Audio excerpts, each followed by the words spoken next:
Hello. If you have ever put your hand on your wall and it has been really, really hot, then I'm going to tell you what it possibly could be. Before I do that, though, I want to share a little bit of scripture with you. I read this morning during our offertory portion of the service, and it is out of Deuteronomy 8:17, and the Bible reads, "And thou say in thine heart, My power and the might of mine hand hath gotten me this wealth.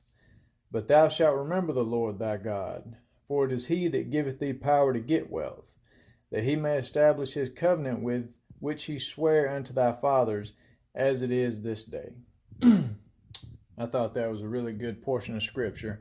It reminds us that without God, we wouldn't have the strength to work a job or to get wealth or to do anything.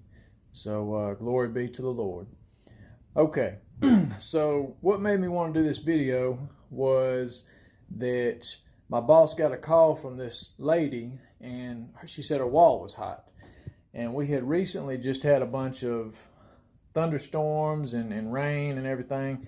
And so he went over there to check it out. And like she said, her wall was extremely hot. And come to find out, it was the receptacle. Somehow we believe that lightning had struck something in the house. It traveled down to the receptacle and damaged it somehow. And it was shorting out, doing something it wasn't supposed to be doing. Could have caused a fire if it wasn't dealt with. So what I want to do is show you how to change your receptacle. Really, if something like this happens, what you need to do is call an electrician. If that's at all possible, that's what you need to do. But if for some reason you can't do that, what you could do is just at least trip your breaker. Cut that breaker off. If you can find out which one it is, cut that breaker off and go from there.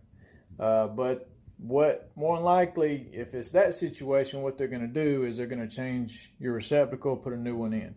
So I just want to show you how to do that real quick. So the first thing you're going to do is the outlet. We're just going to use my little outlet in my office right here. You're going to try to find the breaker that goes to that outlet. You may have to try to read it on your breaker box and try to find out, and just cut the lights on and stick something into it and trip breakers till it goes off. It's a good idea to invest in one of these. This is a little electrical tester. They're about 10-15 bucks. You cut it on, and when you stick it in there, it beeps when it's hot. So what we're going to do first is go find that breaker. Most breaker panels are labeled. Sometimes they're not. Like I said, it's a good idea to just invest in one of these little tools. You may never need it, or you may hardly ever use it, but when you do need it, it'll come in handy. Okay, so I already know which breaker's mine. It's going to be this front bedroom.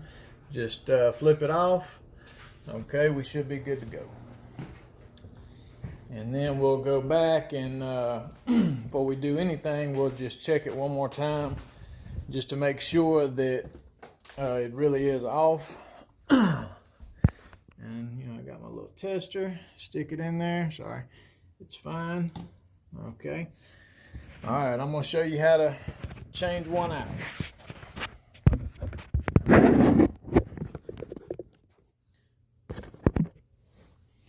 All right, first thing you're going to do is, let me get a little smaller screwdriver. Well, you got to have you a new receptacle to begin with.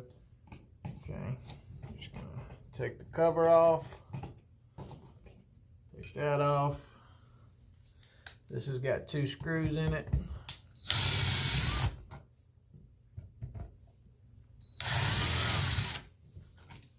Take it out.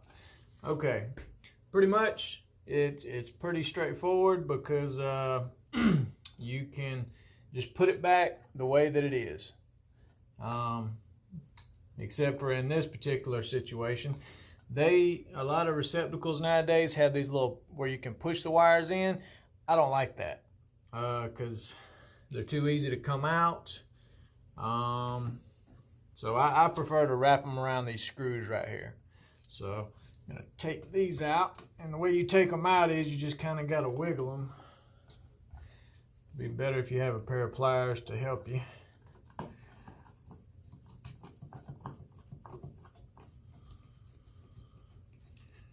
And they're kind of hard to get out.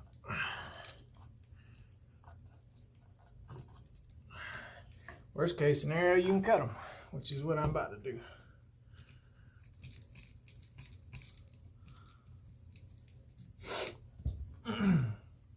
Make sure you got enough wire before you do that, though, because if you ain't got enough, you done put yourself in a bad situation. All right, that's your ground screw right there. Ground screw is always green. Usually you want to try to hook it up first. It's not always necessary, but it's a good habit to get into.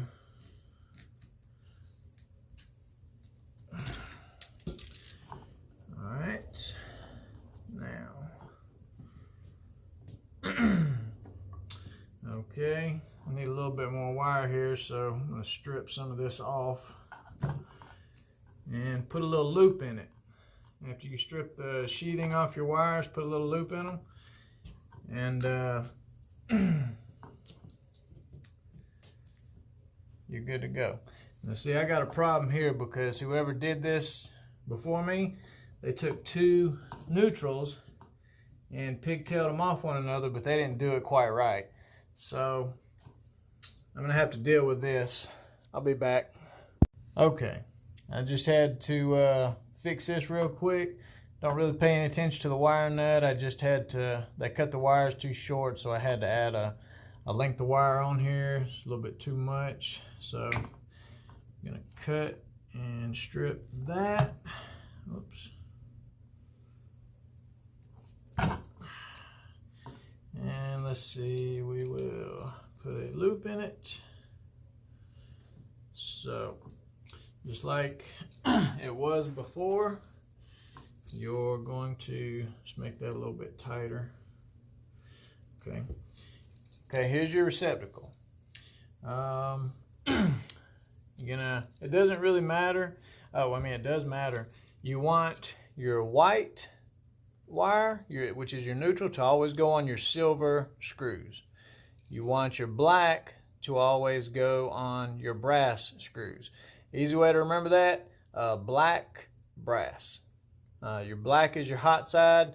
Hot always goes on your brass, your gold, whatever. Your ground always goes on the green. Ground and green. Okay. Like I said before, it's best to go ahead and hook your ground up.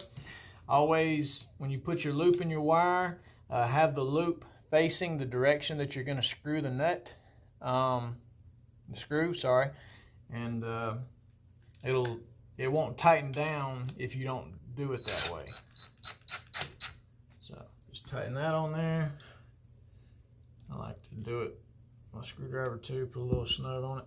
Okay, go ahead and put your neutral, your white, on the silver screw. Oops.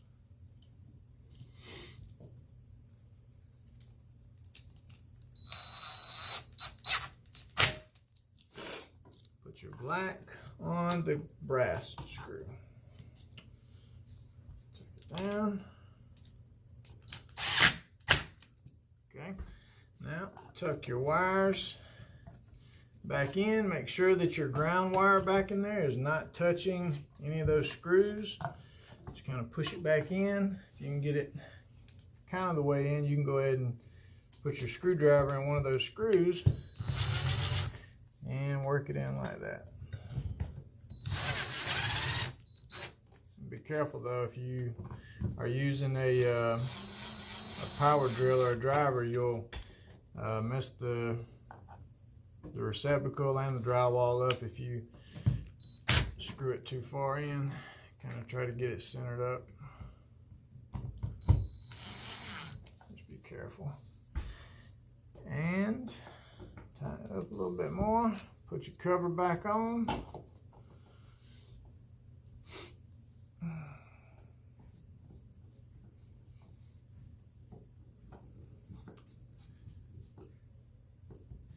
And that's it. Like I said, it's always best to, if you're in that situation, just to go ahead and call an electrician. But anyway, I hope this was helpful.